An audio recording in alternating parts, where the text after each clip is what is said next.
Surprise du chef. Surprise, surprise, motherfucker. Le sport est individuel, mais l'être humain est collectif. Mais c'est vrai. J'espère que pour l'accueil des Serbes, il y aura un buffet varié. Ouais,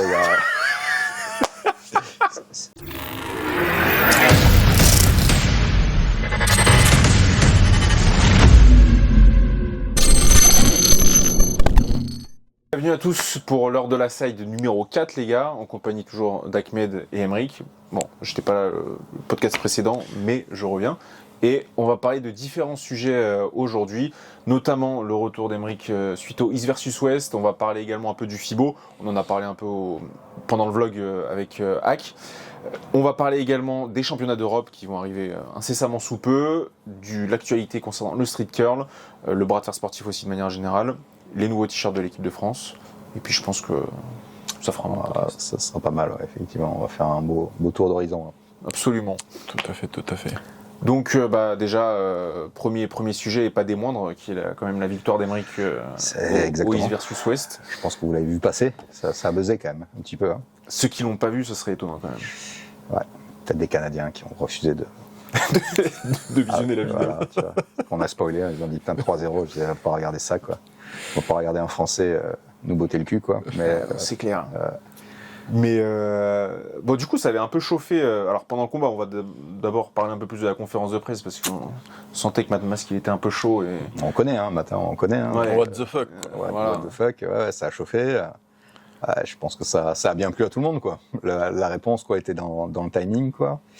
De l'impro, hein. Tu vois, je me suis adapté à lui. Il n'y avait pas rien de préparé. Et je pense que la petite pique en français est bien passé quoi. Tout le monde a kiffé quoi. Je crois que j'ai jamais reçu autant de messages sur mon Instagram après ça quoi. Il a explosé direct quoi. J'ai repris mon Insta, j'ai fait qu'est-ce qui se passe quoi. Donc je pense que vous avez aimé. Bah écoute, moi ça m'a fait plaisir. Hein, donc tant mieux. Voilà. Puis être confiant et puis partir sur une victoire après. Ouais, exact. Et ça fait quoi de gagner, Emeric? Ouais, j'ai un peu l'habitude, mais. 3 participations, 3 victoires. Quand même. Ouais, voilà. Et je crois que des Vendetta, la seule que j'ai perdue bras gauche de toute ma carrière, c'est contre Krasimir Kostadinov. D'ailleurs, Krasi, il y aura une revanche, hein, mais celle-là sera pas dans ton sens, ça je te le dis de suite. C'est la seule que j'ai perdue de ma carrière bras gauche. Sinon, j'ai jamais perdu de Vendetta. Il s'avère que, en sens même, bien sûr, je m'entraîne, etc. Il n'y a pas de problème. Mais j'ai une faculté d'être plus l'enjeu est important, en là meilleur je suis.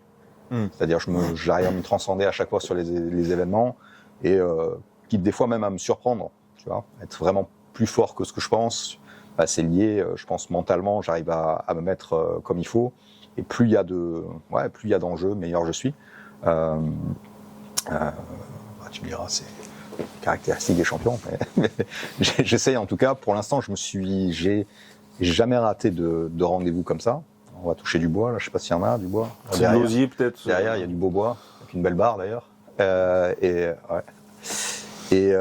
Donc ouais, c'est non plus il y a de tension, plus c'est important, plus j'arrive à sortir le meilleur de moi-même. Donc ouais, l'habitude quoi. J'en ai gagné des dizaines comme ça et j'espère que ça va continuer. 3, 4, 5, 6-0 au East versus West jusqu'au titre. Ça va être plus compliqué de garder du 0.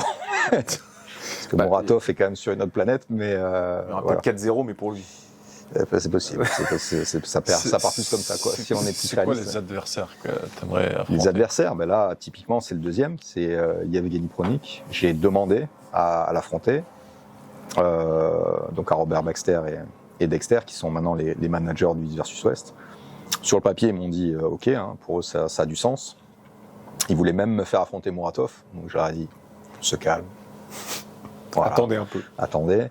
Le truc c'est que Muratov, il n'y a pas grand monde qui veut y aller, surtout à 105, et qui doit faire ses défenses de titre. Donc il cherche des adversaires pour Muratov. On va se calmer directement. Donc ils sont ok pour Pronik. Après il faut voir les modalités, quand, comment. A priori ça serait fin d'année à Las Vegas, mais rien n'est fait encore. Voilà, c'est en process quoi. Mais normalement ça devrait être ça. Mais ça pourrait être Petrenko aussi. Voilà, ça pourrait être d'autres gars. Mais je veux bien, moi, puisqu'il est deuxième, forcément, donc moi, si je le bats, je passerai donc deuxième de la catégorie, et je serai légitime pour potentiellement faire un title match. Parce que même si on me proposait Muratov aujourd'hui, parce que personne ne veut y aller, je suis pas assez légitime pour l'affronter, malgré le 3-0, malgré tout. Il faut un step de plus, et puis Muratov, ça serait compliqué d'y aller. Mais même si tu y vas en étant, l'archi favori, peu importe le résultat, mais si tu y vas en étant second, c'est plus acceptable, si tu veux. C'est la logique, tu testes, ok, le mec est au-dessus, il n'y a pas de souci. Mais non, par contre, Pronik, je sais que je le connais bien, on s'entraînait souvent ensemble. J'ai clairement les capacités de le battre. Après, il faut que je sois extrêmement bien préparé. Mais bon, jusqu'à décembre, je vais le faire. Il va falloir changer un petit peu mon mode de fonctionnement, y aller un peu moins au talent.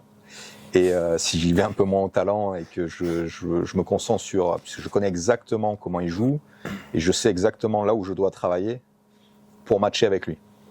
Et si, on va dire, quasiment qu'une question presque de discipline à l'entraînement. Si j'arrive vraiment en forme, c'est pas une question de bras de fer, quoi que ce soit, de main. Juste une question, il faut que je sois vraiment prêt physiquement. Si je suis prêt physiquement, que ce soit au niveau de l'endurance et de la force, j'ai toutes les clés pour le battre. Après, lui aussi, il aura des clés aussi pour me battre. C'est un des plus techniques aussi. Tu vois, c'est rare que j'affronte des athlètes qui peuvent être aussi techniques que moi, aussi complets que moi. Et Pronik fait partie de ce type d'athlète-là, qui peut être meilleur que moi le jour J, féristiquement parlant, tu vois, pas que sur la forme. Donc ça sera aussi intéressant, tu vois, challengeant pour moi. Il y aura pas que l'aspect physique à régler, mais si physiquement j'arrive pas à être aussi fort que lui, clairement je vais pas m'en sortir ailleurs. Ça sera pas possible. Donc ma prépa, je la connais. J'ai 6 mois à partir de juin jusqu'à décembre pour être au meilleur de ma forme physiquement, tu vois, au niveau vraiment physique, force, endurance. Et si là je suis bien, il peut y avoir un match. Après, je peux perdre aussi, hein, mais je pense que j'ai les capacités pour le battre. On verra le jour J. Mais toi, comme tu travailles avec Aymeric un peu au quotidien, on sait que la préparation n'a pas été totalement optimale pour Matt Masque. En fait, justement, je voulais en parler, les gars. En fait, moi, Aymeric, avant, quand il me disait « j'y vais au talent », je disais oui, mais bon, il doit y avoir un peu de flûte dans l'histoire, tu vois. J'ai pas... Fallait vérifier les propos, on va dire. Et là, c'est vrai que, vu qu'en ce moment, on travaille ensemble, et on est amené à se côtoyer quotidiennement, etc., à s'entraîner souvent ensemble, je vois vraiment s'il s'entraîne ou pas, s'il fait la diète ou pas, je le vois, tu vois. Et là, j'ai pas le choix, je peux qu'y croire. Et du coup, ça m'avait étonné. Et c'est vrai que cette préparation pour Matt Masque, bon, dans le podcast précédent, nous on a essayé de garder la face, entre guillemets, pas trop donner le bâton pour se faire battre, en disant que voilà, il y avait un minimum de prépa, mais il y avait 0 prépa, les gars. Il y avait 0 prépa. Le mec, ça faisait 3 mois, il me disait ouais, faut que j'aille à la salle, faut que je m'entraîne. Quand il y allait, c'était un événement. La diète, c'était 0. Le mec était à 115 kilos 3 jours avant. Je sais pas ce qu'il faisait. Il a passé une demi-vie au sauna. Normalement, il devait être diminué. Ah putain, le sauna. Quelle histoire, le sauna. Oh là là. Franchement, honnêtement, il nous a fait un peu peur, Aymeric. Et là, je vous certifie, les gars, parole d'homme, il y avait que dalle là. C'est vraiment, comme il dit, au talent, vraiment. Et franchement, s'il y avait un minimum de discipline derrière le talent qu'il a, Aymeric, Pronik, ce serait pas un adversaire, quoi. Mais ouais, ça c'était très étonnant, franchement, honnêtement. Voilà. C'est vrai que pendant que nous on était sur le trajet, Aymeric nous disait qu'il fallait qu'il aille au sauna, qu'il cherchait les saunas à proximité. Enfin bref, voilà. Mais du coup, parce que pour rebondir sur le sauna, c'est qu'il y a quelque chose de très nouveau. Voilà, maintenant on peut le dire. En plus, l'organisation a changé. Mais tous les combats que j'ai fait avant celui-ci, donc les 2 autres, J'ai jamais été à 105, hein. Donc il faut le savoir. Pourquoi ? Parce que avant, à part pour les title shots, on pouvait s'arranger avec son adversaire. Et comme beaucoup, quand tu tires dans une catégorie comme ça, on est tous hors saison, on est tous au-dessus de 105, notamment moi. Et donc, je m'arrangeais avec mes adversaires. Et on était pesés à 107, 108, etc. Donc, j'avais pas un gros cut à faire. J'étais un peu moins lourd qu'avant Matt aussi, tu vois. Et donc, c'était pas très compliqué pour moi. Et sauf que là, l'organisation a changé, ça s'est professionnalisé. Et maintenant, c'est un peu comme à l'UFC. Je veux dire, en catégorie, il faut faire le poids à 0-0, comme Europe, comme monde. Il n'y a plus d'arrangement entre les athlètes qui sont possibles. Mais j'étais pas au courant, puisque moi, ça faisait 1 an et demi presque que j'étais pas revenu au East versus West, faute de pouvoir m'entraîner à peu près, même si c'était au talent, il fallait que je minimum un peu d'entraînement. J'ai essayé de faire un minimum un peu d'entraînement. Ouais, 3 semaines avant. Faire un minimum d'entraînement 3 semaines avant. Ouais. Enfin, oui, pas plus ou moins, quand même, un peu avant, mais c'est un peu. On va dire plus ou moins, ce que moi j'appelle un entraînement, c'est-à-dire qu'un minimum régulier. Moi, j'ai vu 3 semaines avant. Avant ça, c'était régulier un peu, quoi. Une fois, 2 fois. Par semaine. Voilà. Il y avait des sparring, je venais en sparring. Oui, c'est vrai. Il y avait des sparring un peu plus souvent. Ouais, il venait en sparring pour faire des vidéos. Pour dire, je me prépare. Il tenait 3 minutes, 2 élastiques, c'était terminé après. Échauffement pendant 1 heure. Je me connectais, moi. Tout est dans la connexion, les gars. Je ferai une vidéo sur la connexion. Et du coup, qu'est-ce que je racontais là ? Par rapport au sauna. Donc, ouais, à la pesée. Et là, quand on m'a annoncé, quand je suis arrivé, qu'il n'y avait pas moyen de négocier, je dis oui, mais même si Matt, il est d'accord, puisque Matt, il était aussi un peu au-dessus, mais pas autant que moi. Lui, il était à 108, 109, donc il avait 4 kilos à cutter. Moi, je suis arrivé, déjà, en ayant fait pas manger, pas bu, etc., j'étais déjà à 112. Donc, j'avais déjà 7 kilos à perdre. Et je dis, ah ouais. Donc, moi, dans ma tête, je pensais avoir à perdre 3-4 kilos, ça passait, tu vois. Et non, là, il fallait en perdre 7 piles. Il fallait vraiment être à 105,00. Et là, mentalement, et peut-être que ça m'a aidé, parce que ça m'a mis vraiment dans la compétition, parce que j'ai dit, c'était le premier truc, c'était ça, et il n'y avait pas moyen. Et si j'étais pas au poids, il fallait que je sois au poids, en fait. Sinon, le combat pouvait être annulé, carrément. Et il m'aurait fait, en fait, j'aurais pu me reposer carrément même le jour même. Ils m'ont dit, tant que t'es pas au poids, t'es pas au poids. Donc, il fallait que je sois au poids la veille, sinon, j'allais pas manger non plus le vendredi. Ils allaient me reposer le jour même il fallait que je sois au poids. Il n'y avait pas de possibilité de passer à côté. Et ça a été le premier coup dur. C'était pas faute de t'avoir dit que ça passera pas.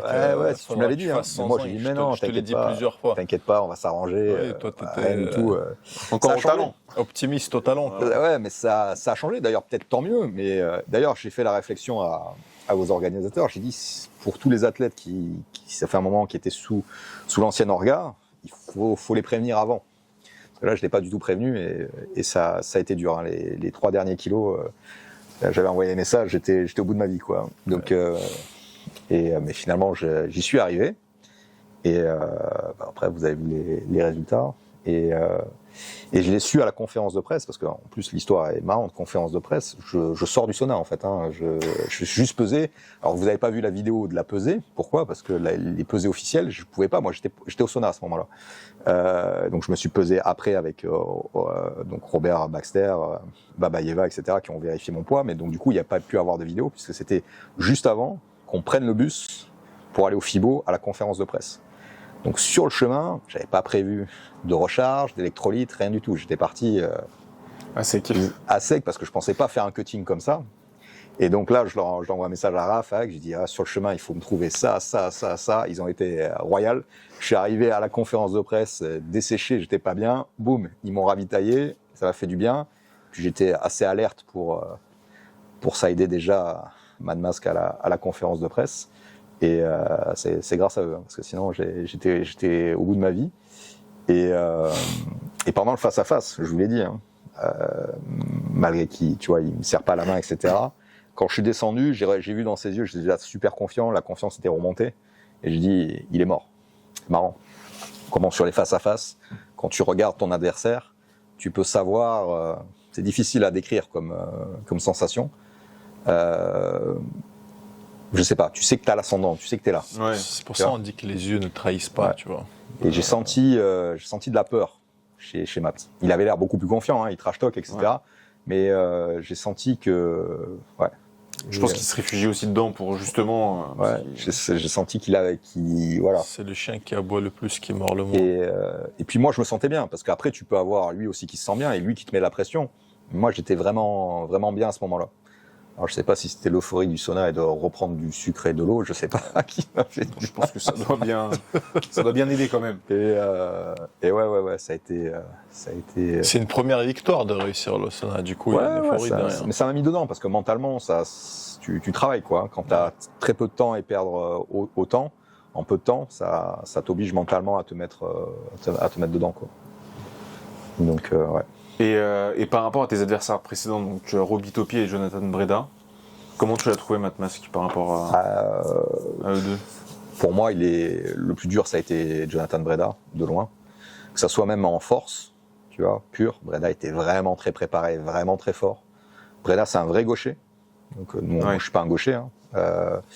Même si le bras gauche, c'est mon bras le plus fort. Je suis pas gaucher. Breda, c'est un vrai gaucher. C'est un mec qui est très fort à gauche. Il m'avait vraiment surpris sur la main. Je savais qu'il était fort à l'intérieur. Bon, après, j'étais plus fort que lui dedans, mais je pensais pas aussi fort sur l'extérieur, et je sens aussi bien préparé même sur le setup. Il a été très intelligent, il m'a gêné sur beaucoup de choses, il était rapide. Je m'attendais pas à ce qu'il soit aussi rapide. Donc globalement, c'est Breda. Je pense que si Breda affronte Matt, il devrait gagner.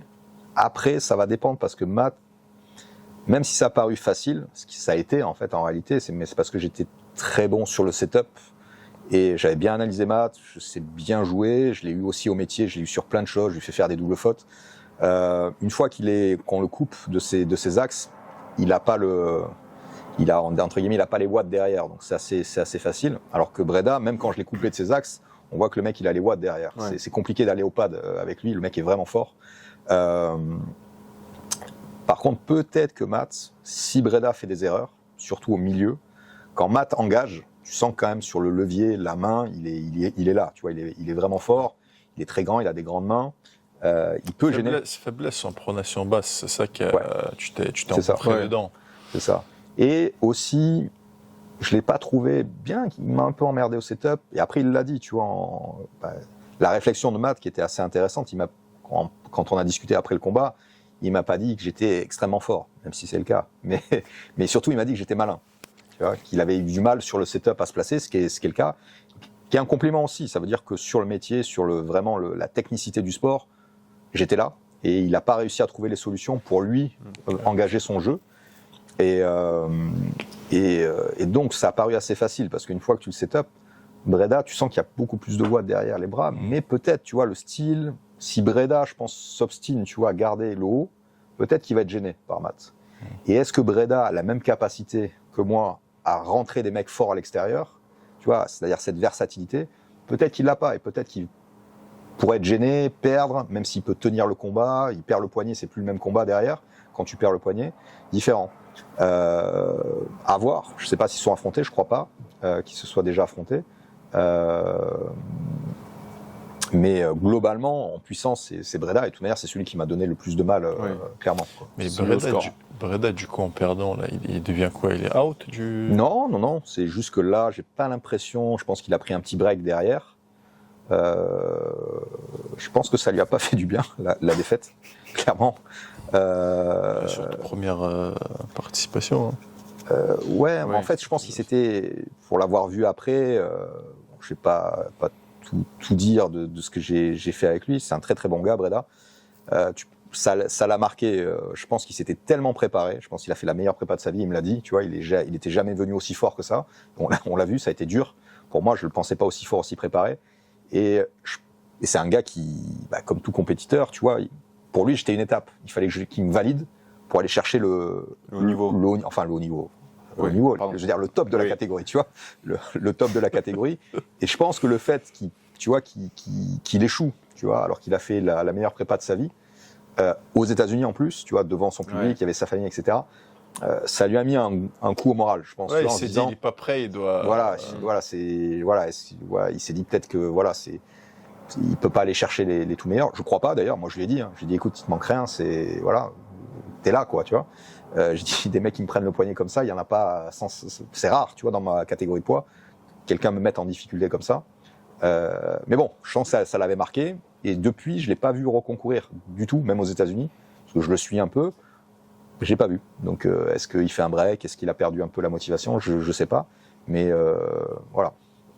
À suivre, j'espère. Hein. Si tu me regardes, Jonathan, continue. Continue. Et voilà. Ouais, parce que en plus, il avait perdu aux États-Unis, mais les 2 premiers rounds, il les a gagnés assez à l'aise. Ouais. Et c'est toi qui as fait une remontada Exact. fulgurante. Ouais, parce qu'il ça fait un choc, je pense. Ouais, c'est ça. Et puis, en fait, il s'attendait pas à ce que je sois aussi versatile. C'est-à-dire que, voilà, on le voit. Enfin, pour tu vois, les connaisseurs comme Neil Pickup, quand tu l'entends, Neil Pickup me connaît bien. Il a gagné de l'argent grâce à moi. Il a parié sur moi, pas sur Matt Mask. Ouais. Pourtant, tu vois, Matt, c'est un bon ami à lui, tu vois. Puis il est plus proche de Matt que moi, je suis proche de Neil Pickup, tu vois. Et il me l'a dit derrière, il me fait, ouais, tu m'as fait gagner de l'argent. Et non, mais on le voit dans les commentaires de Neil Pickup. Et ce qu'il dit, ça fait plaisir. Et en même temps, j'ai travaillé pour ça, si tu veux. C'est le côté où il dit que je suis, tu vois, well-rounded, c'est-à-dire que je peux jouer partout et m'adapter à l'adversaire. C'est ce qui fait c'est ce qui fait ma force, entre autres. Et du coup, je pense que Breda s'attendait pas à ce que je trouve forcément une solution contre lui. Ouais. Et même pas mal de Français aussi étaient étonnés de mon style, de me voir jouer sans poignet, etc. Parce que effectivement, comme j'ai une main qui est forte, je perds rarement ma main en fait. Et tu me vois pas jouer dans des cas comme ça. Mais ça n'empêche que je sais le faire et je le travaille aussi, mine de rien en sparring. Et ça me permet de me sortir de situations compliquées quand ça a lieu d'être, quoi. Et donc c'est pareil pour tous ceux qui regardent et qui s'entraînent en club. Tu es un hooker, tu es plutôt intérieur, plutôt extérieur. Ok, t'as des points forts, c'est comme ça que tu vas jouer. Au début, tu vas peut-être faire que du hook parce que t'es pas à l'aise partout, mais normalement dans un processus de carrière, quand tu veux être, j'ai envie de dire peu importe le niveau, compétiteur, pas compétiteur. L'idée, c'est de maîtriser ton sport. Tu dois savoir tout faire le mieux possible et au moins l'entraîner, le faire à l'entraînement, même si tu dis je suis pas prêt, je travaille à l'entraînement. Ok, en combat, je vais faire que du hook ou je vais faire que du top, je vais perdre en top, je vais gagner en top. Et à un moment donné, à force de travailler sur le côté, tu vois, à l'entraînement, à un moment donné, naturellement, le jour où le top passe plus, tu switches intérieur sans t'en rendre compte, ça devient naturel. Mais parce que tu le travailles. Si tu te dis, ok, le hook, c'est pas pour moi, bah oui, ça sera jamais pour toi. Si tu le travailles jamais, forcément, ça sera jamais pour toi. Mais il faut faire l'effort. Même si en compétition, au début, tu te focalises sur ce que tu sais faire, et petit à petit, en fait, tu viens, tu vois, implémenter ton jeu, en sachant que, en fait, alors, à un moment donné, tu vois, en faisant des styles différents, tu peux perdre d'un côté par rapport à l'autre parce que ton corps sera habitué à plein de choses. Mais globalement, normalement, si ton hook va t'aider sur ton top roll va t'aider sur ton hook. Oui, il y a des synergies. Tu vois, il y a des synergies qui se mettent en place et tu vas progresser, comme ça. Et puis, je trouve que, et ça va être l'avenir du sport, hein. Là, tu as encore des athlètes qui sont, pour certains même à haut niveau, monotechniques. Ça sera de moins en moins. Le sport, comment il évolue. Faut pas que tu aies des failles, en fait. Exactement. Il ne faut pas avoir de brèche. C'est-à-dire, ouais, mais les athlètes un peu, on va dire, qui sont exceptionnels dans le sens où ils savent tout faire à très haut niveau, des Pronik, des Devon, etc., qui maîtrisent tout le champ, tu vois, du bras de fer, John aussi, etc., un peu moi, dans une autre catégorie, si tu veux, c'est un peu, c'est pas la norme, en fait. Tu vois, il y a plutôt des mecs qui font que du top roll, que du hook, etc. Et je pense que l'avenir du bras de fer, on va voir les nouvelles générations. D'ailleurs, quand on rebondira, on parlera des championnats d'Europe. Mais quand tu vois les juniors, les espoirs, les combats que tu vois, au niveau, maintenant les jeunes, tu vois, ils sont quand même bons partout, quasiment. Tu vois, top roll hook, ils s'adaptent, voilà, ils jouent sans la main, avec la main, tu vois. Mais regarde, Aymeric, toi qui as plus d'ancienneté que moi dans le bras de fer sportif, c'était un peu pareil chez les femmes. Au bras de fer, ils faisaient pratiquement que du top roll. Et ils ont commencé, il y a de plus en plus de filles qui ont commencé à faire du hook, qui dominaient grâce au hook. Et du coup, ils deviennent complètes aussi, les femmes. Du coup, ça se développe, c'est le même processus chez les hommes. C'est le même processus, et tu verras qu'à haut niveau, globalement, tu vas avoir des athlètes de plus en plus complets et ça sera des matchs intéressants parce que les gens vont pouvoir trouver les solutions. Tu vois, t'auras pas que des excellents top rollers. Matt, c'est un excellent top roller. Top roll contre top roll, tu vas voir, tu discutes avec tous les meilleurs athlètes du monde, des Hermès, des machins, ils te disent que Manmas, c'est un des meilleurs top rollers du monde. Tu vois, sauf qu'il fait que du top roll. Donc, même ses transitions presse sont compliquées, des fois. Donc, ça limite. Après, tu peux être au très haut niveau en étant monotechnique, entre guillemets. Mais après, ça va limiter ton jeu, et je pense que quand tu pratiques, l'idée c'est de tout maîtriser. Mais il faut beaucoup de temps, il faut des années. Même moi là, ça fait 15 ans que je pratique. J'ai encore des petits trous dans mon jeu. Je dirais rien, mais je travaille dessus. Il y a encore des trucs que je sais faire à l'entraînement, mais quand je suis vraiment sous tension énorme, c'est plus compliqué à passer. C'est plus compliqué à passer quand tu es face à des adversaires très forts. Il y a certaines choses que j'ai encore un peu de mal à faire, et je travaille dessus, quoi. Et après, il faut cibler tes points faibles et bosser dessus. Voilà, tout simplement. On en a tous, tu vois. Et pas oublier les points faibles, pas être que sur le point fort tout le temps, et se mettre en difficulté à l'entraînement, quoi. Quelqu'un on va dire, intelligent d'un point de vue entraînement, il va renforcer ses points faibles, il va mettre l'accent dessus. Parce que les points forts, à un moment donné, surtout à haut niveau, pour essayer de les développer, à un moment donné, 60 kilos au brachial, il n'y aura pas 80 derrière ou 90, enfin, c'est compliqué, surtout qu'on est un athlète naturel. C'est pas sur le côté naturel, mais tu m'as fait penser à Héraclite, du coup. Nous, oui. Mais Héraclite, moi. Oui. Tu vois. Mais oui, Héraclite, on va dire, il fait des 70 en back pressure, il va pas commencer à faire des 100 kilos. Tu vois, surtout dans sa catégorie. Du coup, il faut qu'il développe la poussée, il faut qu'il développe le poignet. Tu t'es un petit peu entraîné aussi avec lui, tu l'as vu, et puis on le voit, tu vois. Héraclite, c'est quelqu'un qui est assez monotechnique, tu vois. Alors que c'est un des... Parce que ça, pendant des années, ça a marché pour lui. Ouais. C'est ça aussi. C'est qu'on devient, moi, par exemple, je vais pas parler, on va pas parler de moi, mais Héraclite, par exemple, à son niveau, à son haut niveau, on va dire, c'est plus intéressant. C'est 70 kilos qu'il faisait en plusieurs reps que même parfois Levan il n'avait pas envie de faire, sachant qu'il fait 80 kilos de plus que lui quand même. C'est athlète sur ces axes-là incroyable. En norme. Mais il dominait avec ça. Ouais. Il dominait, il perdait très peu. Et c'est qu'on a vu qu'au Est versus Ouest, qu'il a commencé à perdre des combats, c'est là qu'il a commencé. Il a changé. Hein. Avant, ça poussait 0, poignet 0. Là, il a commencé à travailler le poignet. Avant, il faisait même pas de sparring pratiquement. Il a recommencé à faire du sparring, etc. Ouais. C'est que le mec se pose des questions quand il perd. Quand tu domines, on ne change pas une équipe qui gagne. C'est ce que je veux dire. Donc, c'est vrai. C'est vrai, ou ça peut être amené différemment par. En fait, lui, il était tellement dominant dans cet axe-là que pourquoi changer, tu vois. Jusqu'à qu'il perd 3 fois sur la même chose. Mais exactement. Oui, Héraclite, c'est typiquement l'exemple d'un gars qui est pas assez complet, malgré qu'il soit complètement exceptionnel à son poids de corps. Moi, je pense que j'ai jamais vu un mec aussi fort sur certains axes, quoi. C'est incroyable de puissance, mais avec, on va dire, une conception de l'entraînement qui est un peu trop étriquée, quoi, qui l'empêche, à mon avis, d'évoluer au potentiel qu'il a. Alors qu'il est déjà au très haut niveau, mais il pourrait être encore meilleur s'il était plus complet. Bien sûr, comme Levan, parce que par exemple, quand eux ils s'entraînent ensemble, mais leurs entraînements très vite partaient dans des directions différentes. En fait, ils commençaient ensemble. Il y a des exos de base de type développé couché, développé militaire qu'ils faisaient, et après derrière le braqueur radial, la pronation. Et à partir de là, Levan il allait faire la side et le poignet et les doigts. Héraclite partait faire des sauts en hauteur, tu vois, sur des box. Par contre, impressionnant, les gars. Ils sautaient des 1m20, des 1m40, des 1m60, sautaient très haut. Hein. Mais c'est typique, tu vois, de ce genre d'athlète. Très explosif. Très explosif, fibre rapide. C'est pour ça qu'il développe autant de puissance.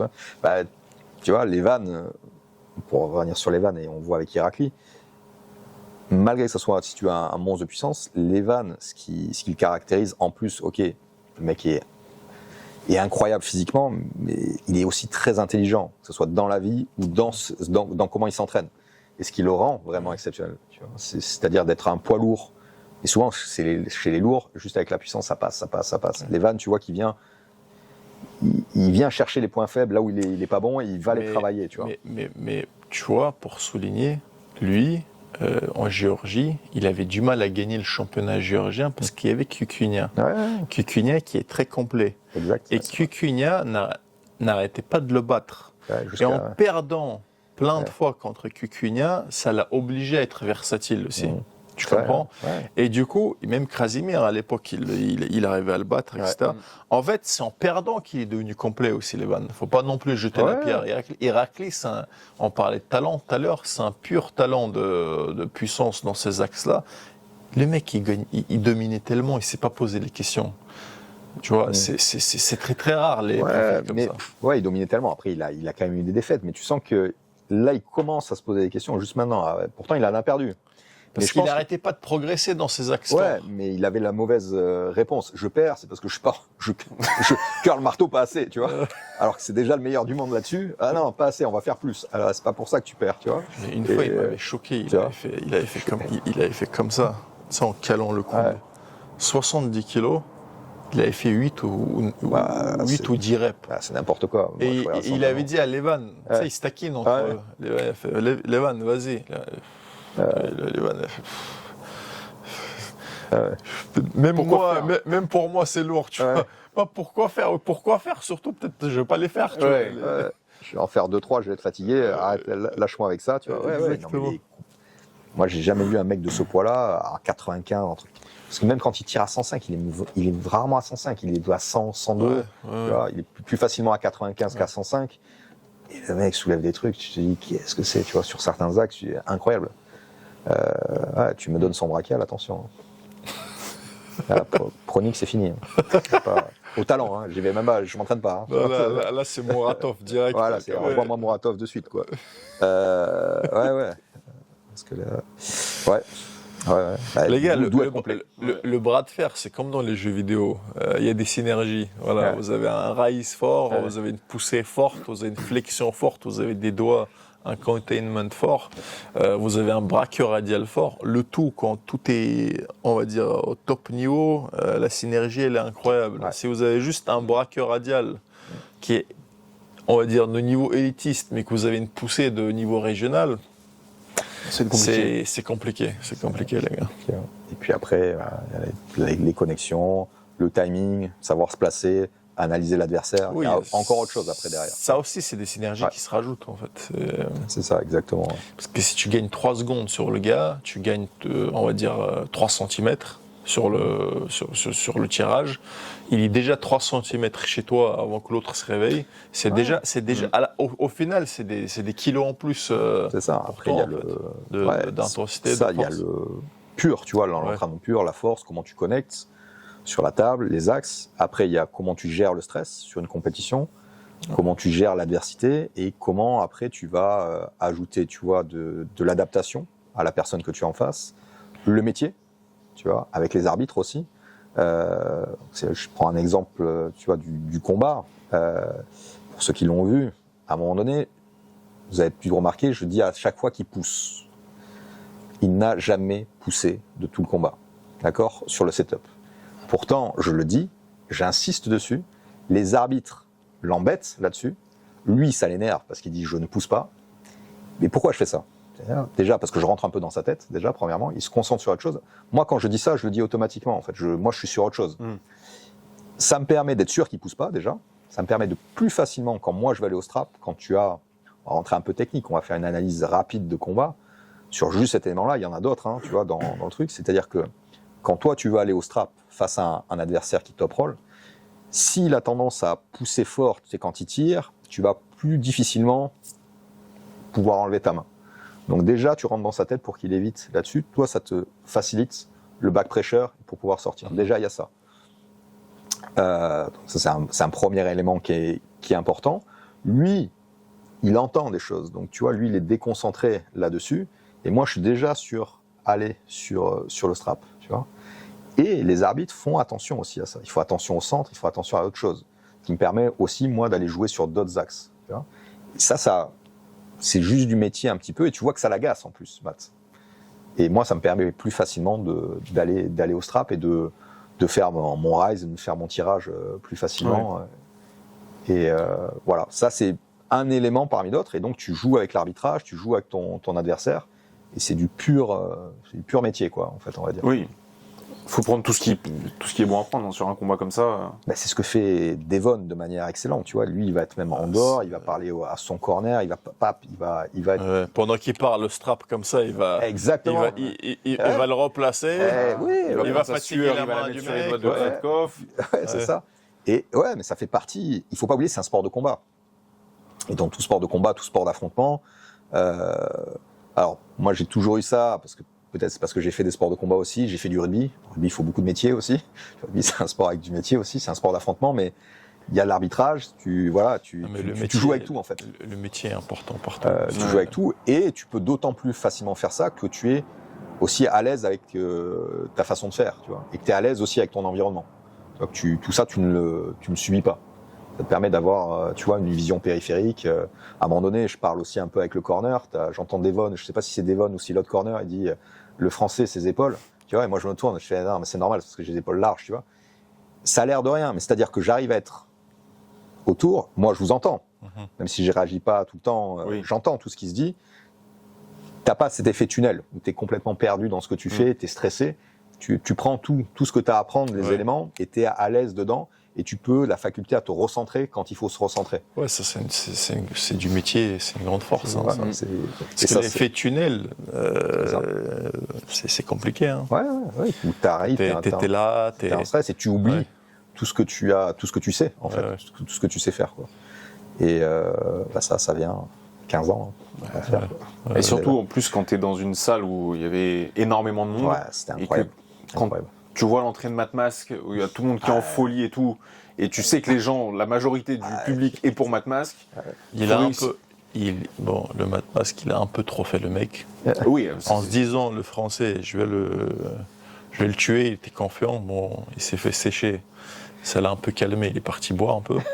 Donc c'est bien. Mais, je voulais revenir sur un moment clé du combat, qui est le deuxième round, que tout le monde a vu. Parce que c'est ce qui a fait la première vidéo qui est sortie du combat. C'est ça. Comment tu dis que... Déjà, est-ce que c'est vraiment toi qui le provoque au début? Parce que on sait pas trop, tu vois... C'est moi qui fais, mais en fait, ça vient un peu naturellement. Je savais que j'allais... tu vois, tu répètes pas des textes, tu vois, mais... Je sais si ça se passe comme ça, comment moi je vais réagir. Je savais que j'allais le trash talker aussi, tu vois. Et si je l'arrête, je le stoppe et que je le descends, je vais lui pourrir, tu vois. C'est sûr, tu vois. Parce que je sais que ça va l'énerver. Et surtout vu ce qui s'est passé précédemment. Oui, voilà, exactement. Puis je sais que... Parce que t'es quand même parti au début. On se remémore la conférence de presse à 2 reprises en plus. Hein. Non, moi, je pensais qu'il t'avait insulté seulement une fois. En réalité, il t'insulte 2 fois. Il t'a insulté une fois, t'es quand même reparti en disant c'est une légende, etc. Et derrière, il a re-insulté. Et après, il me serre pas la main. Il serre pas la main. Mais moi, ça m'a surpris un petit peu, tu vois. Il m'a passé la main. Je dis, ah, d'accord, tu vois, carrément, tu vois, parce que c'est quand même un peu chaud, tu vois, de passer la main. un peu méprisant. C'est un petit peu chaud. Et ok, d'accord. provoqué vraiment, tu vois. Mais après. Moi, j'ai beaucoup de recul, beaucoup plus que lui, en fait, sur le truc. En fait, je suis un peu, je vais te dire, je suis un peu surpris qu'il n'y ait rien. C'est-à-dire qu'il est dur au début, tu vois, pam, je set up, tu vois, il attaque, il prend un mur direct, tu vois.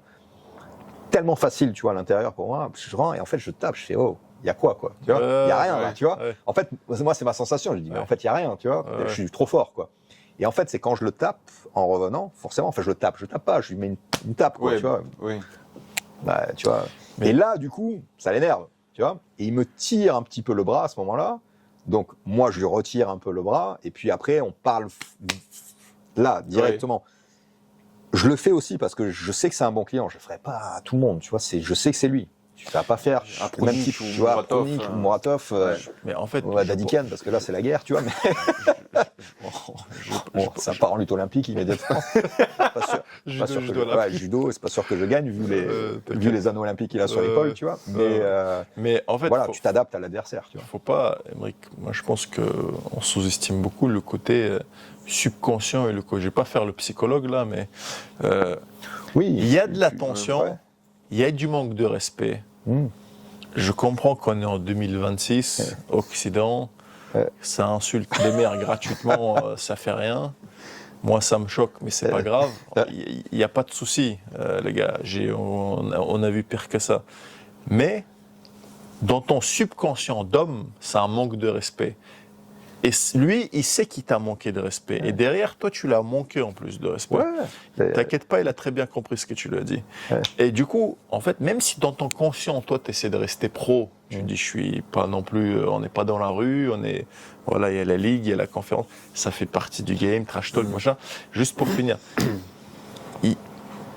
Ça, dans ton conscient, tu gères ça, il n'y a pas de problème. Mais ton subconscient, il y a un énervement. Et à un moment donné, cette frustration, cette rage, elle doit sortir. Bien sûr. Surtout dans un cadre où le gars, il y a de la tension. Et là, à un moment donné, on sait qui domine qui. Toi, tu libères. Lui, il est frustré parce qu'il s'est fait rouler dessus. Et derrière, il y a tension. Ça pouvait chauffer. Alors si ça chauffait, c'était de son côté, oui, tu vois. Moi, toi, j'étais pas dans une animosité, tu vois, me dire je vais me battre avec lui. Tu l'as battu déjà. C'était genre, voilà, comme tu l'as déjà battu. Ouais, toi, ta frustration, elle est déjà partie. Ouais. Tu n'as même pas besoin c'est ça. Mais lui, derrière, il ne le supporte pas. Ouais. Il te frappe au visage. Ah, c'est l'escalade. Oui. Mais ils n'allaient pas gagner. Oui, oui. Ils n'allaient pas gagner. Il y avait Oui. Devon. Tu avais Devon qui était derrière. On n'a pas compris ce qu'il faisait, lui. Tout le monde s'est posé la question de pourquoi il a avancé dans le dos. Je vais faire une petite explication des stories pour ceux qui l'ont. Après, on va parler de Devon, tu vois. Et on va parler de Devon Larratt, quoi. Mais c'est vrai que, les gars, franchement, c'est pour vous parler en tant que corner, c'était tendu, voilà. Certes, c'est que du bras de fer sportif, etc. Mais derrière, voilà, il peut y avoir des frustrations, il peut y avoir des manques de respect. Ouais. On reste dans un facteur d'être humain, ça peut dégénérer. Non, mais c'est du combat aussi, le bras de fer. C'est un sport de combat aussi, tu vois. Il y a de la testo dans l'air. Il faut montrer que tu es là. Après, bien sûr, on a un client, on a un bon client pour ça en face. Donc je sais que je peux me permettre ça. Vous avez vu, je suis pas. Ok, j'ai un style un peu agressif, tu vois, quand je suis, tu vois, dedans, mais toujours avec le respect, tu vois, de l'adversaire. Là, effectivement, je m'autorisais à lui manquer, entre guillemets, de respect dans le cadre sportif classique. Déjà d'une, parce que c'est l'Isère Sud-Ouest. On va reparler de l'équipe de France. Faites pas ça aux championnats d'Europe, aux championnats du monde. Là, vous êtes, c'est radié direct.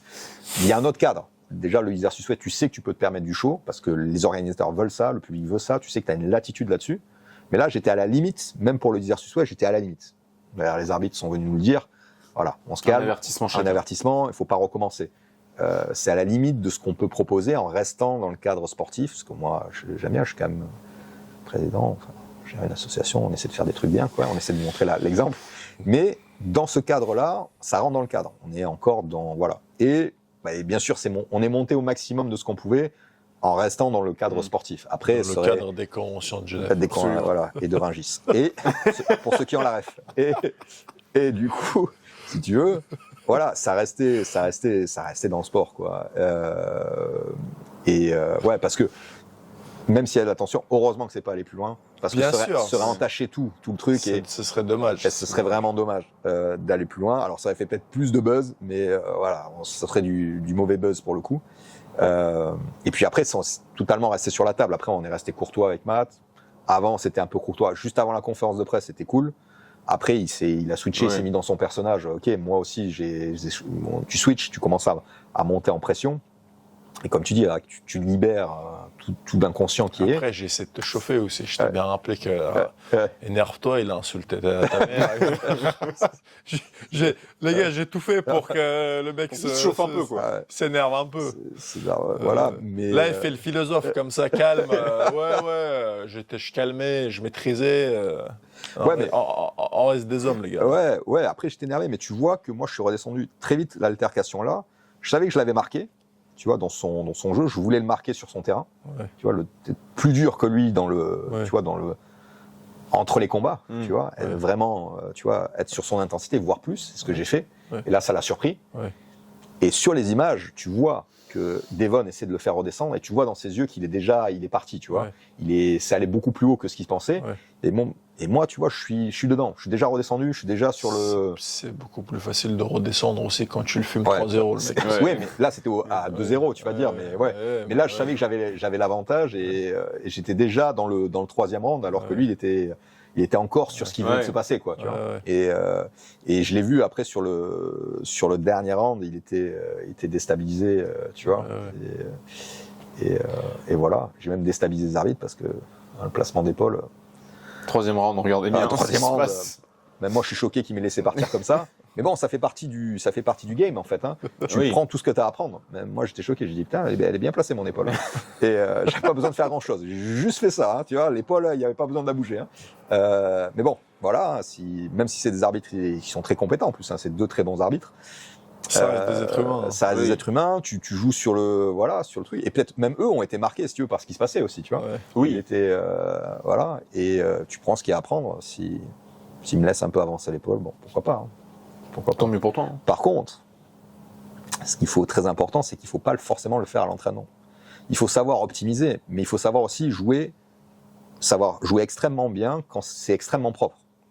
Oui. Comme ça, si tu t'habitues à tricher à l'entraînement, ou je n'aime pas tricher, on va dire optimiser trop à l'entraînement, le jour où tu peux pas le faire en combat, t'es perdu. Tu sais, qui peut le plus peut le moins. C'est beaucoup plus facile quand tu sais partir propre.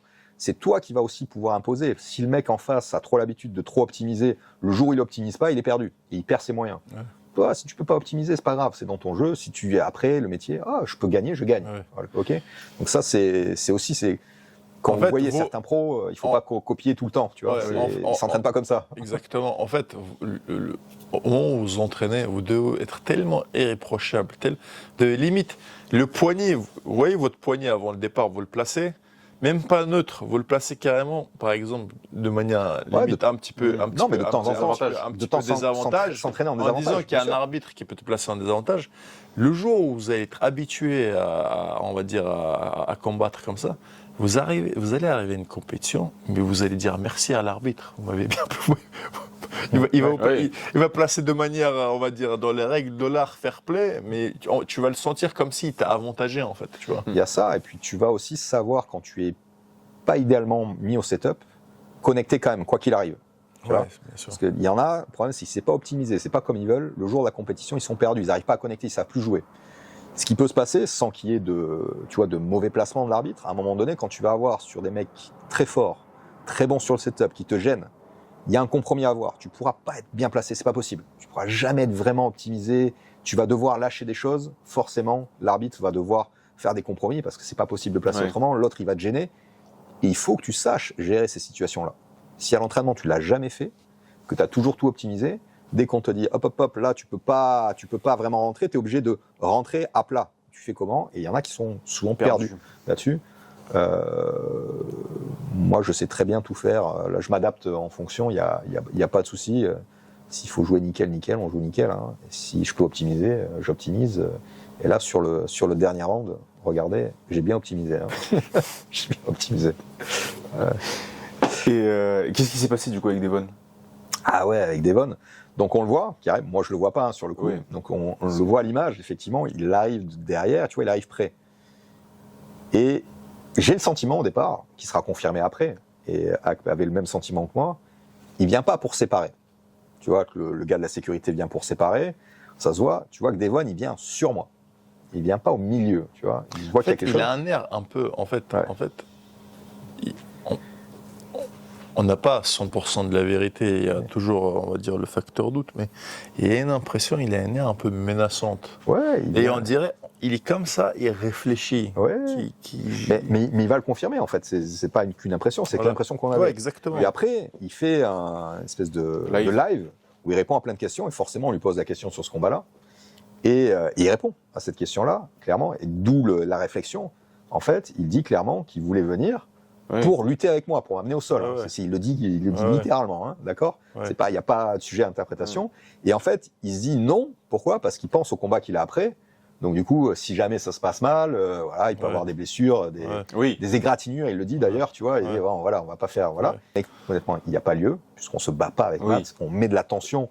Mais ça reste, je dirais, courtois. J'étais pas là, je n'avais pas le frappé. Ça se voit que si on n'avait pas frappé, on parle fort, on se chambre en fait, hein, tout simplement. Hein, on se chambre et ça va bien avec le personnage. Mais tu vois que Devon, alors, je sais pas si je pourrais tout dire dans la vidéo, mais il y a un petit contentieux, tu vois.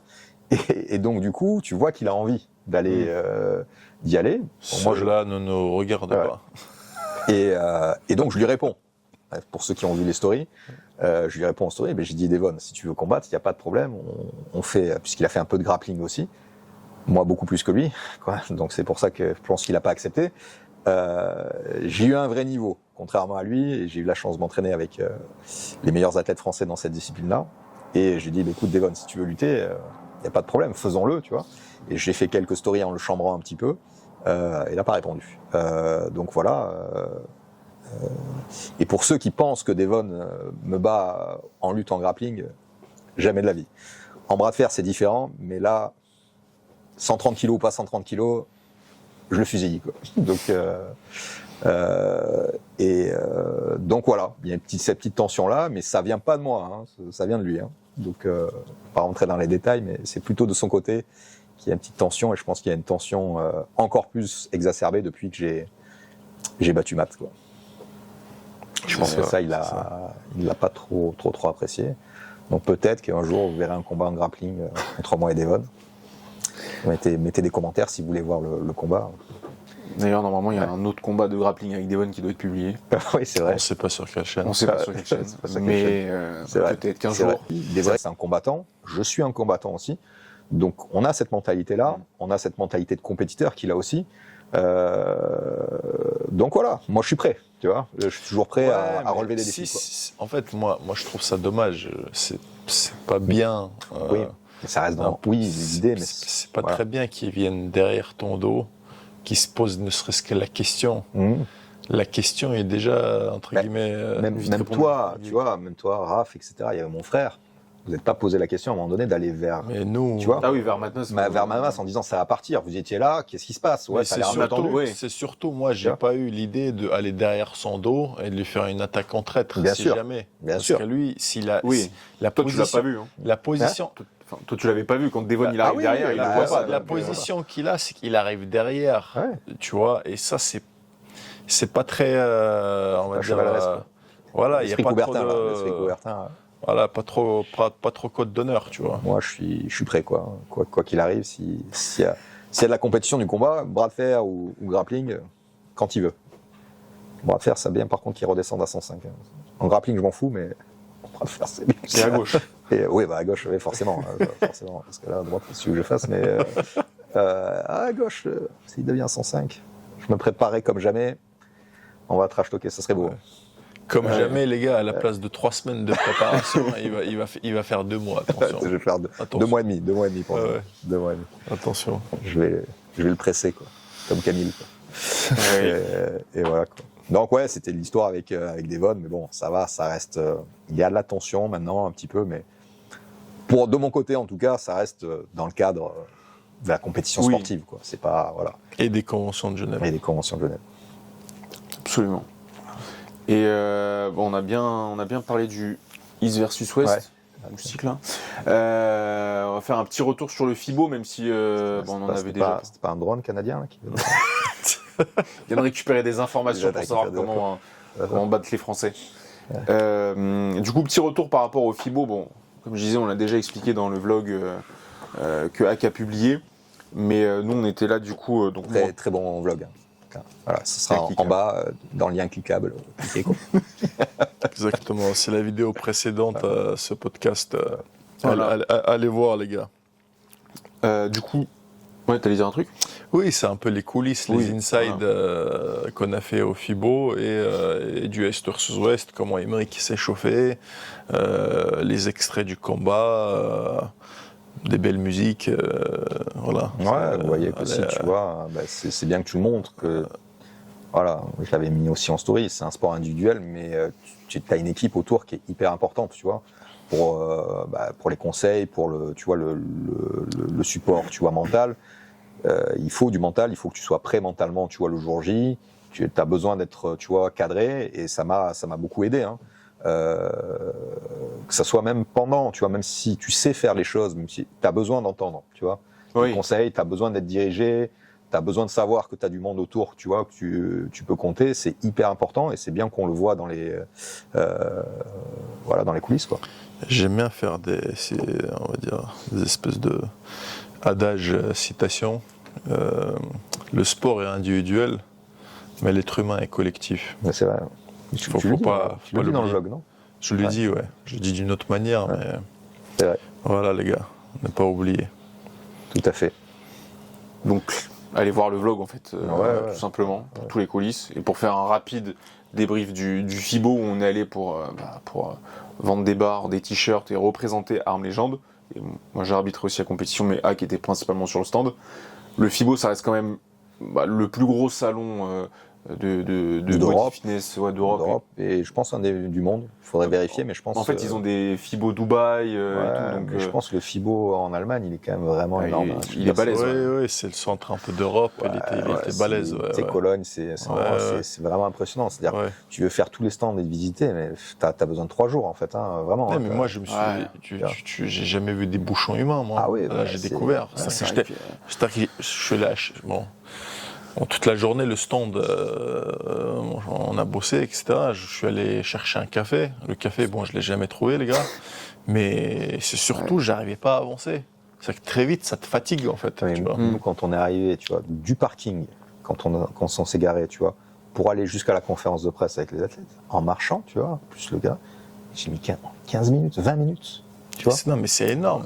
Alors, il n'y avait pas les bouchons en plus, hein. Enfin, c'est juste des escalators, des machins, des couloirs, c'est même pas des couloirs, tu vois, tu vas dans un hall, premier hall, deuxième hall, troisième hall, tu as une carte, tu sais pas où tu es, tu vois, et tu dois aller là. Enfin, c'est vraiment juste tu le fais même sans t'arrêter sur aucun stand, tu fais tout le tour, t'en as déjà pour, juste en marchant, t'en as pour 2 heures, hein. Ouais. Juste, sans t'arrêter, hein, tu vois, tu te balades, quoi.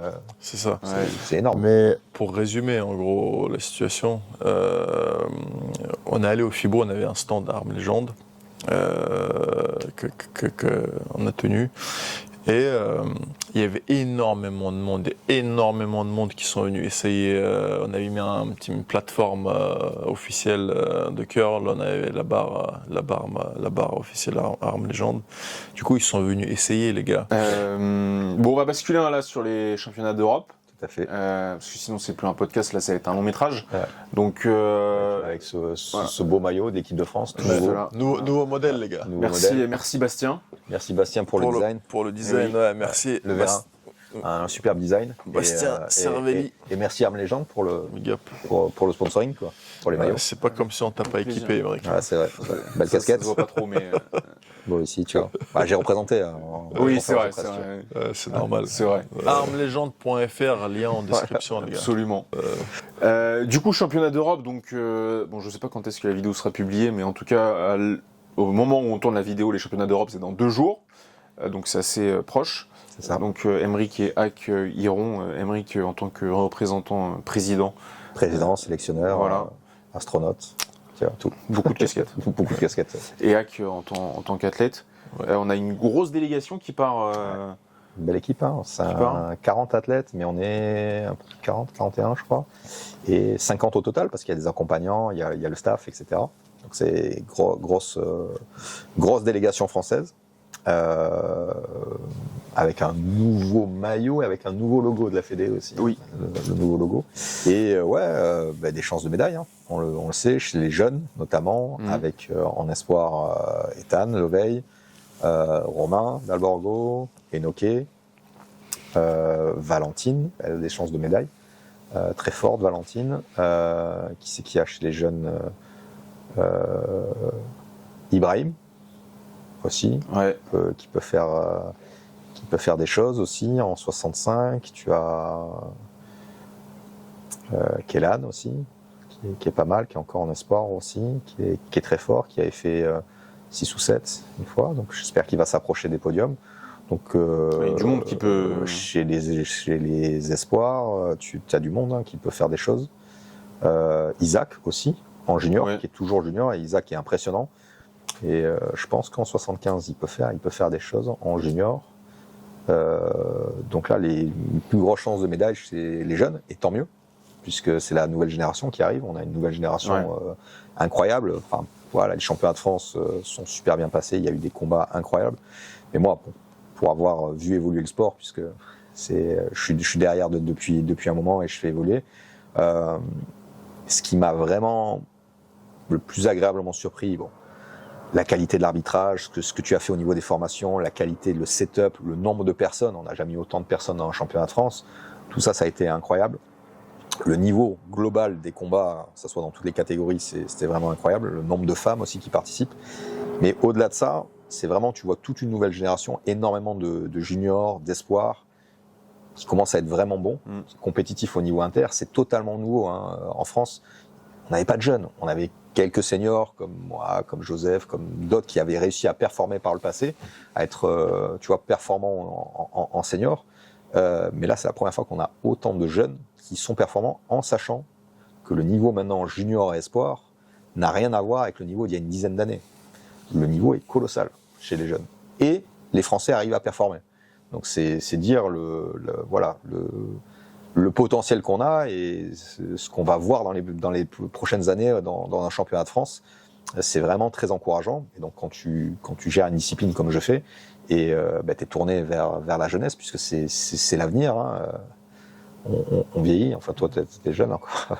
Moi je vieillis un petit peu. On a la chance de ce sport-là que je devrais avoir encore une dizaine d'années. Vous devrez me voir encore une dizaine d'années à haut niveau si tout va bien. Mais disons, je suis plus sur la fin qu'au début. Et donc de voir cette nouvelle génération-là, ça fait vraiment plaisir. Et je pense qu'on va avoir pas mal de médailles chez les jeunes au championnat d'Europe. Et après, bien sûr, il y a les seniors élites, hein, qui est la catégorie reine au championnat d'Europe. On a, alors là, des médailles. Je m'avancerai moins là-dessus. Par contre, j'espère voir. Alors c'est possible, hein, qu'il y ait des médailles. Il y a des athlètes qui ont le potentiel d'avoir des médailles. Mais j'espère voir beaucoup de top 8. Alors pourquoi top 8 top 6 pardon pour Europe, pas top 8 c'est pour monde, de top 6 senior, parce que ce qui permet d'avoir accès au statut de sportif de haut niveau pour les athlètes. Et je pense que pour avoir un top 6, on peut avoir une dizaine, enfin je dirais pas une dizaine, mais presque, hein, une dizaine d'athlètes français qui peuvent se rapprocher du top 6. Ahmed, Bastien, Alan, Ethan. Ethan il pourra aussi, j'espère qu'il sera champion d'Europe en espoir, mais en senior ça sera, s'il s'approche d'un top 6 aussi, c'est incroyable. Thibaut, Adamzik, tu as qui encore, si j'oublie. Romain il tire en senior. Romain qui tire en senior aussi. Romain, voilà, enfin j'en oublie, hein, désolé, mais voilà, chez les femmes il y a Valentine encore une fois. Donc ouais, on peut faire de belles choses et pas oublier aussi l'handisport. On a deux représentants français en handi. Voilà, je compte sur le Jimmy. J'espère qu'il fera une médaille. Il a un potentiel incroyable, Jimmy. Il est encore très très puissant, hein. Il s'entraîne au club de Paris. Il est vraiment très fort, mais tendance à moins bien performer en compétition. Ce qu'on rappelait tout à l'heure, c'est que tu vois, il y a des gens qui lui manquent encore ça. Quand il est en statique, quand il est bien, quand il est posé, il est vraiment très très fort. Après, en compétition, il perd des fois un petit peu ses moyens. Il manque de start aussi. Manque de start, le start, ça va aussi avec la capacité à trouver son bon positionnement, se placer en fonction de l'adversaire, trouver le timing. Ça, il a encore du mal. J'espère que là, il pourra, parce que pour moi, il a toutes ses chances d'avoir un podium en handi. Voilà, et Nicolas, c'est un peu plus dur pour lui, mais d'ailleurs, big up à Nicolas qui s'occupe, qui est le responsable, hein, de l'handisport et qui fait un gros boulot. On se développe tout doucement, hein, sur l'handisport aussi, mais c'est très important de développer l'handisport. Et s'il y a des athlètes handisport qui regardent, n'hésitez pas à venir pratiquer le bras de fer sportif. C'est ouvert. Ouais. C'est ouvert à tous, exactement. Et voilà. Je pense que c'est un bon résumé, pour les championnats d'Europe. Et la partie arbitrage, Aude. Oui, la partie arbitrage, et après on parlera de la partie athlète pour toi, Hack. On a la première arbitre féminine qui va tenter le diplôme, donc Aude qui part sur l'intégralité des championnats d'Europe pour passer son diplôme d'arbitre international et devenir la 5e arbitre international française. Donc ça se développe. On a des première fille, non? Et première fille, oui, arbitre international. Ouais. C'est pas rien, les gars. Pas rien. Voilà. Aidé par la Fédé. Je vais parler un peu de la Fédé, on va parler un peu. Absolument. C'est que on a les moyens qu'on a, on manque de sponsors, s'il y a des sponsors qui écoutent, ok. Mais on fait le maximum pour justement aider les athlètes et aider aussi les arbitres à se former. Et donc voilà, Aude est financée par la Fédé. Et normalement, elle a toutes les capacités pour passer haut la main normalement son diplôme. Donc je lui souhaite de réussir. Hein. Ça devrait le faire. Donc. Concernant... Il est formé par toi, normalement. Ça devrait le faire. Ça passe tranquille. Quoi. Pas la rêve pour rien. Quoi. Oui, voilà. Concernant la fédération, si vous voulez en savoir plus, allez sur ffforce.fr. Tout à fait. Absolument. Il y a un kick là. Et sinon, vous tapez ffforce.fr. C'est rapide. Sinon, il y aura trop de liens cliquables. On sent que c'est pas Émeric qui fait le montage. Mais dans la sauce. rajoute des liens cliquables. Extrait là. Là. Ici. Là. Ici. Ça sera là. Voilà. Oula. Oula. Voilà. Ici, il y aura un T-Rex. Ici. Et pour parler de la partie un peu plus athlète, là, donc organisation, arbitrage et athlète, qui revient sur la scène internationale. Tu devais participer au championnat du monde l'année dernière. Ouais. Malheureusement, ça s'est pas fait. Et du coup, là, c'est ta première grosse compétition depuis un certain temps. C'est ça. L'année dernière, j'ai pas pu la faire parce que j'avais une protrusion. C'est juste avant, on va dire, une hernie discale. En fait, je me penchais, je pouvais pas rester 3 secondes. Donc, faire du bras de fer sportif à haut niveau, c'était compliqué. Je m'étais dit, c'était pas très raisonnable de faire la compète à ce moment-là.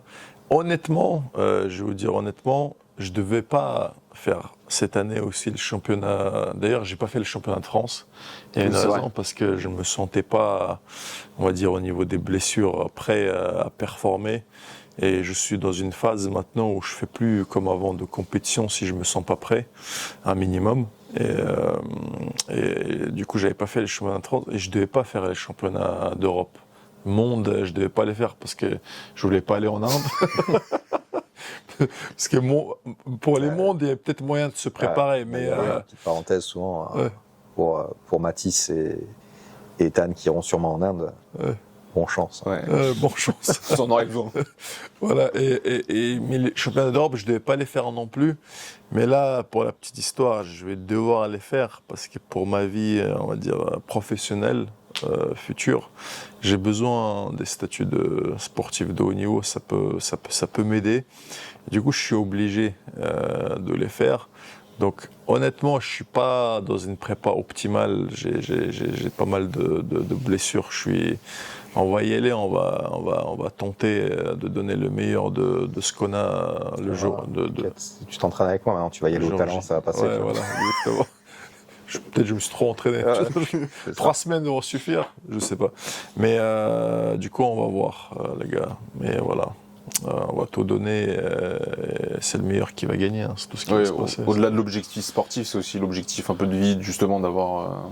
C'est ça. Mais après, tu vois, tu t'as déjà fait 6e Europe, c'était Europe. C'est vrai qu'avec une intoxication... T'avais fait 6e monde, tu vois, c'était une belle perf, donc très belle perf même. 6e en plus de 110 et en moins de 110.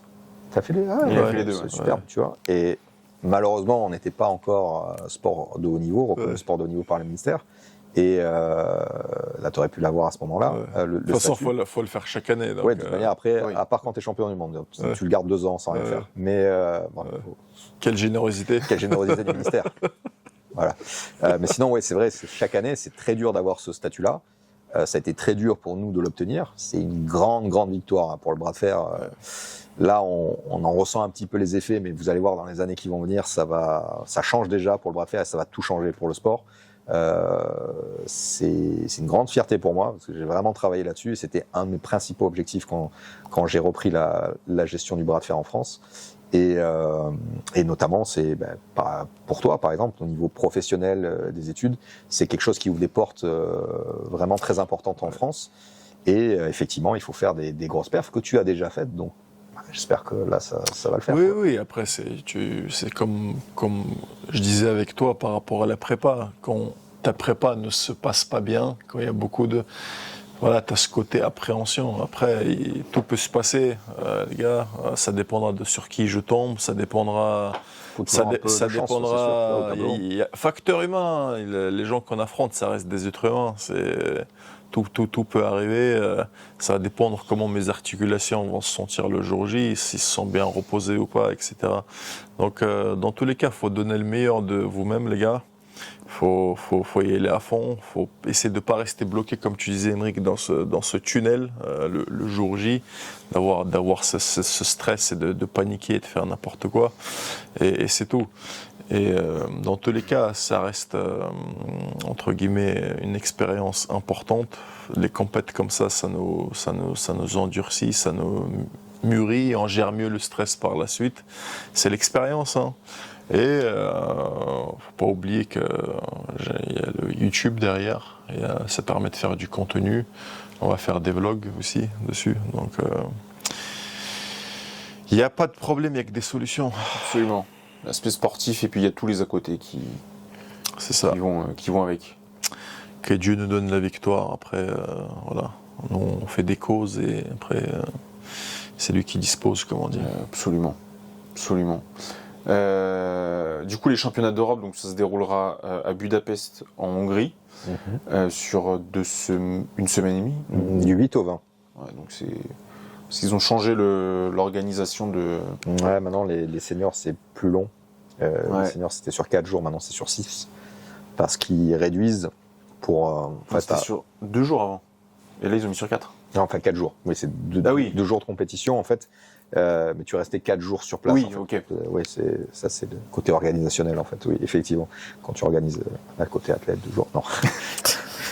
quand tu vois, c'est 4 jours en fait, puisque tu dois arriver la veille de la pesée après 2 jours de compétition. Et là, ils ont rajouté encore 2 jours supplémentaires. Pourquoi ? Parce que ils arrêtent les compétitions beaucoup plus tôt. Ils passent sur une table à partir des quarts de finale. Et donc ça prend beaucoup plus de temps, du coup, puisqu'on est sur une seule table au lieu de 8 tables en même temps. Donc ça coupe les journées, donc il faut rajouter des jours. Il y a des pour et des contre sur. C'est une autre logistique, effectivement, pour les athlètes, pour les fédérations, c'est plus long.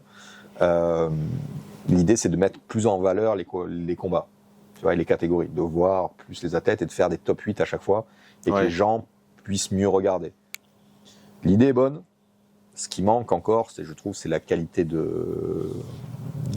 streaming encore, tu vois, la qualité du site internet. Du site internet aussi. Parlons pas, on va pas parler de sujet qui fâche. Cela ne regarde pas. De comment gérer la WAF, ce sera pour un autre podcast off. Ce ne sera pas filmé, on fera un podcast. Parce que c'est de la politique. Donc du coup, l'idée est bonne, mais je pense qu'il manque encore ce côté. Ils veulent donner plus facile à regarder, plus de spectacles, mais il faut encore qu'ils travaillent là-dessus. Mais l'idée, pourquoi pas ? Alors, c'est encore en phase de test. Ils le font encore cette année. Est-ce que ça va être pérennisé tout le temps ? On verra. Parce que c'est quand même des contraintes, tu vois, organisationnelles. C'est un coût supplémentaire pour tout le monde, pour l'organisation, pour les athlètes, pour les fédés. Et derrière, il faut qu'il y ait des vraies retombées. Si derrière, effectivement, les gens ne regardent pas plus que ça, et si la com n'est pas faite autour, et que en fait, le top 8, en fait, entre guillemets, il n'y a personne qui regarde non plus, pas plus qu'avant, quel est l'intérêt derrière ? Voilà. Mais voilà l'explication de pourquoi ça dure quand même longtemps, quoi. Puisqu'il y a les jeunes, il y a les cérémonies d'ouverture, il y a tout ce qui est politique avant, toutes les réunions, tous les technical meetings, etc. Tous les votes qu'on fait. Donc ça, c'est ma partie. Ça va être la partie aussi de RAF et des arbitres à ce moment-là. Cette partie-là. Et après commence les cérémonies d'ouverture, les juniors, les espoirs, les vétérans. C'est les vétérans d'abord maintenant. C'est les vétérans d'abord ? Ouais. Les vétérans, ils passent d'abord. Non, c'est les jeunes toujours qui passent d'abord. Les vétérans. Ah non, sur le schedule. Sur le schedule, c'était vétérans et ensuite. T'es sûr ? Ouais, il faudrait que je regarde. Ils passent. Après, il y a le championnat d'Europe handisport. Et après, à la fin, il y a les seniors élites qui clôturent le championnat. Donc tout ça, c'est des jours différents. Donc c'est pour ça que ça dure. Puis il y a bras gauche, bras droit. Donc ça dure. Je combat dimanche à gauche et mardi à droite. Voilà, tu vois. Espèce le vendredi, combat dimanche et mardi. Mardi, toi, t'es en poids lourd, donc c'est pas grave. Mais je me couche le jeudi, y a pas de problème. Mais il y en a pour les peser, ouais. Quand il va arriver le dernier jour, peser, 4 jours après, le mec, il est en moins de 100. En fait, il finit en plus de 110 après. Alan. Alan, clairement, il va tirer en moins de 100. C'est sûr que lui, je crois qu'il tire le dernier jour, lui. C'est ça. Oui. Ouais, il sera à 110 hors taxe. Je vous l'annonce direct, tu vois. Et il tirera en moins de 100. Surtout s'il fait ses petits cocktails, ses machins, c'est mort. 112, 114, tu vois. Voilà. Alan, si tu nous regardes. Big up. Big up, Alan. Il va sider tout le monde, j'espère. Il faut. Pronation basse, Alan. Pronation basse. Matin, midi, soir, comme le Doliprane. On a bien parlé des championnats d'Europe. On fera un podcast après les championnats d'Europe pour débriefer de tout ce qui se sera passé. Ouais. Et là, on va faire un rapide brief sur l'actualité du street curl de manière générale. Ce qui est à venir. Le futur aussi un peu d'Armes Légendes dans sa globalité. Mais pour le street curl, il y a la Coupe de France qui sera organisée le 26 septembre. À Bordeaux. 26 septembre à Bordeaux. Ça va être un bel événement dans un bel endroit. Il va y avoir un super setup. Une première pour la Coupe de France de street curl, puisque c'est un sport qui est jeune, que j'ai un peu créé en France. On va dire les choses, c'est pas ok.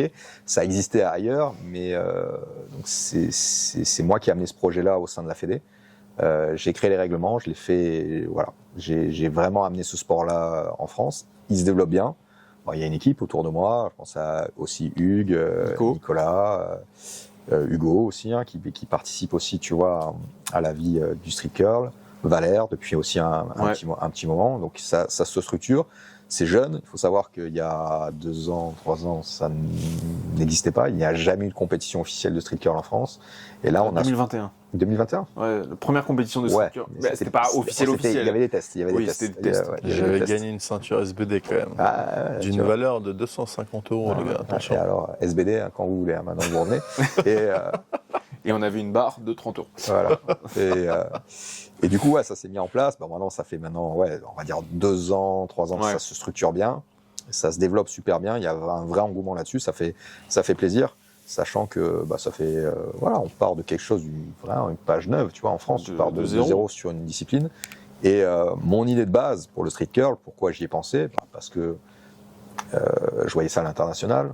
Nous, en tant que ferristes, on peut être amené à faire du curl aussi, même si c'est pas le plus important dans notre discipline. Et en étant, tu vois, responsable au sein de la FF Force, et je me suis dit que ça pouvait regrouper toutes les disciplines fédérales. Parce que tout le monde curl, que ce soit ceux qui font du kettlebell, ceux qui font du culturisme, ceux qui font de la force athlétique, même qu'on avait fait la Coupe de France. Les go muscus, tout le monde. Oui, quand on avait fait la Coupe de France où j'avais fait la meilleure barre, t'avais une haltérophile qui était là. Bien sûr, l'haltéro aussi, bien sûr. Ouais. C'est quelque chose qui peut regrouper, comme on est une fédération multidiscipline. Petit rappel, parce que je sais qu'il y en a qui l'oublient. Avec votre licence fédérale FF Force, quand vous avez une licence FF Force, vous cochez une discipline principale, bras de fer, power, ce que vous voulez, vous avez accès à toutes les disciplines fédérales. Donc ça, c'est super important. Vous avez la chance d'être dans une fédé. Vous payez pas d'autres licences. Avec une licence, vous faites 5-6 sports différents. C'est quand même un gros avantage. Donc, Functional training, culturisme, kettlebell, mass bell, ou mass lifting, bras de fer sportif, force athlétique. Et street curl, tu l'as dit. Et maintenant street curl. 7 disciplines pour le même prix, la même licence. Donc voilà, il faut le rappeler parce que je vois certains qui oublient que voilà, on est une fédé. Et donc ça, c'était mon idée, c'était de vraiment l'union fait la force. On est sur tu vois, une discipline qui peut rassembler tout le monde, qui rassemble tout le monde, qui peut ne pas être interférer dans la préparation physique des autres disciplines, parce qu'effectivement, si vous faites de la force athlétique à haut niveau, du bras de fer à haut niveau, c'est pas possible. Par contre, faire de la force athlétique à haut niveau, du bras de fer à haut niveau et du street curl à haut niveau, on peut manager ce genre de choses, parce que ça va pas vraiment interférer dans la prépa. Et donc voilà, je suis content que cette idée plaise, que ça marche. Et là, pour la première fois, parce qu'il fallait plus de moyens, il fallait un peu plus d'engouement, on va prendre le setup fédéral. Donc il y aura un écran, derrière écran géant, il y aura son et lumière. Donc ça va être vraiment dans un endroit très sympa. Et donc là, au niveau organisationnel, directement spectacle, show, ça va être vraiment bien pour le street curl. Donc tous ceux qui font du street, préparez-vous, venez, ça va être incroyable à Bordeaux. Et en plus, à la fin, pour ceux qui veulent rester en tout cas du street curl, il y aura l'événement, un gros événement de bras de fer, donc les duels internationaux entre l'équipe de France et l'équipe de Serbie. On a été invité en Serbie pour ça. Donc il y a 8 Vendetta, 8 duels internationaux qui seront là. Donc les meilleurs athlètes français contre les meilleurs athlètes serbes. Dans toutes les catégories ne sont pas représentées, hein, c'est en fonction des Serbes. Donc j'ai mis les athlètes correspondants en face. Et donc en fin de journée, après les remises de récompense du street curl, donc toutes les infos, tous les détails seront sur le site et sur les réseaux en lien cliquable. Exactement. Dans pas longtemps. Et donc il y aura un double événement sur le même jour dans un superbe endroit à Bordeaux. Et avec un super setup, donc il y aura tout le matériel fédéral. J'espère que pour l'accueil des Serbes, il y aura un buffet varié. Ouais, c'est vrai. C'est pas la même. T'aurais fait un vlog bouffe en service, ça aurait été vite pour ceux qui ont la ref, les gars, parce que bon, bref. Pour mettre du contexte, on a été très bien accueillis par les Serbes, on va pas vraiment très bien. Mais disons que voilà, viande et viande quoi. Hein, c'est la même viande. Et la même viande. En quantité, hein, par contre. Là, ça, tu pouvais y aller. Il n'y avait pas de problème. Après, il y avait différents formats. Différentes formes de viande. Voilà, mais c'était la même. Et voilà. Et du pain. Et du pain. Et des frites. Des frites. Mais on a été bien reçus par les Serbes. On va bien les recevoir aussi. On va leur faire goûter quand même la cuisine française aussi un petit peu. Voilà. Faudra montrer un petit niveau. Parce que là, mais là, sur la cuisine, pour les battre, ça va pas être trop dur. Ça n'allait plus, là. Ça va pas être trop dur. Même au Vendetta, ça va être simple. Ouais, Vendetta. On peut parler même des Vendetta. Après, vous aurez le détail des Vendetta. Mais donc en féminine... alors, je vais pas dire le nom des Serbes, parce que je veux pas me tromper là-dessus. Si j'ai pas le listing, ça va être compliqué. Hein. Ça finit en hic. Mais voilà. Hic. Voilà, ça finit en hic. Ça s'écrit hic, mais en réalité, ça se prononce hic. Voilà. Et d'ailleurs, en dehors du bras de fer, l'amitié franco-serbe, c'est deux pays proches. Entre la Serbie et la France, il y a une histoire commune pour ceux qui veulent regarder. On se connaît avec les Serbes et c'est deux peuples qui s'aiment bien et on a des bonnes relations nous aussi avec eux. Bastien est une star là-bas, il faut le savoir. Ça. Il est connu là-bas. Il y a un certain Emric Andrei Pradinic aussi. C'est ça. Et, Raphaël Blinic aussi. Voilà. Et donc il y a Eden Tranchant qui est en féminine. Donc il y a un seul duel féminin. Jules Rocadin qui va combattre. Thibaut Adamzik qui va prendre sa revanche. Il avait tiré la fois passée, il avait perdu le bras droit, je crois. Perdu le bras droit. Et donc là, voilà. Yon. Tu as Yon de Bibi, qui est tout nouveau, qui n'a jamais fait de Vendetta Inter, mais qui a fait une très belle performance au championnat de France, en gagnant la catégorie 90 kg. Je savais qu'il avait du potentiel, mais j'étais étonné de sa perf, parce que c'est vraiment une grosse catégorie, je ne l'attendais pas à ce niveau-là. Donc méritant, et donc il mérite de le tester à ce niveau-là. Et sur ce format-là, qui est différent des tournois, Nicolas Dran, qui était en Serbie, qui va, j'espère, prendre sa revanche aujourd'hui. Il a bien fait une belle progression. Et je pense que, là, en plus, chez lui, quoi, il n'y a aucune chance, le gars. Il va lui faire bouffer des chocolatines. Enterre du pain en chocolat. On est deux, là. C'est pas comme si on n'était pas à Paris aussi. C'est donc Thomas Garot, qui a été ouais. monstrueux au championnat de France. Et je pense que là... Il a mis quelques Garot, il a mis Thomas. Voilà. Et c'est donc là, ce sera la seule Vendetta bras gauche. Donc, RIP aux Serbes. Et Alan, qui revient, donc il prend le meilleur Serbe toute catégorie. Donc, qui a un avantage de poids, hein. Je crois qu'il fait bien 130-135 kilos, notre ami là. Ouais. Très solide, très fort, mais intérieur aussi, pas super versatile. Donc je pense pas qu'il va poser de problème à Alan. Il va rentrer dans son jeu et je pense que maintenant, je pense déjà à l'époque à Alan, je le pensais favori. Et là, encore plus favori, maintenant qu'il a une pronation basse incroyable. Et je pense que l'autre est mort quoi qu'il arrive. Mais bon, combat intéressant parce que vraiment c'est du costaud en face.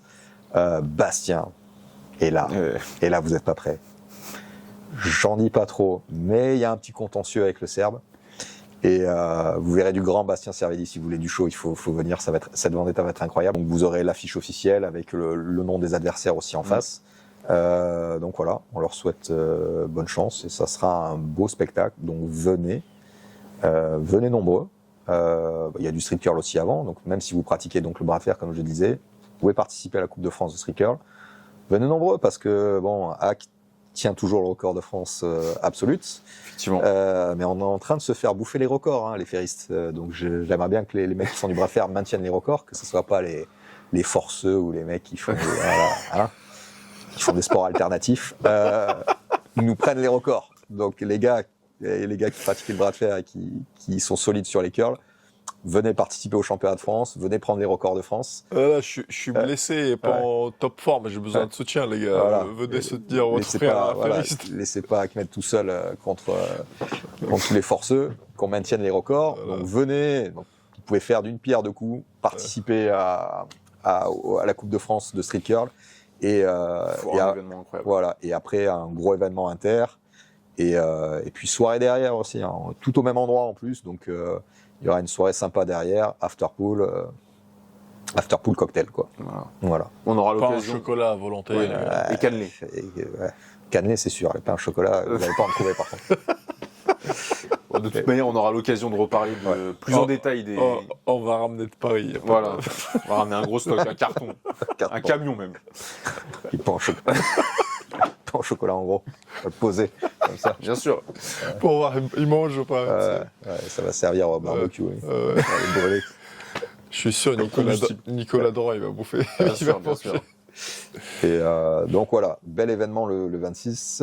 Notez cette date si vous pouvez être là pour participer à la Coupe de France. Et si vous voulez pas participer ou pas l'occasion, venez supporter l'équipe de France. Ça va être vraiment du beau spectacle.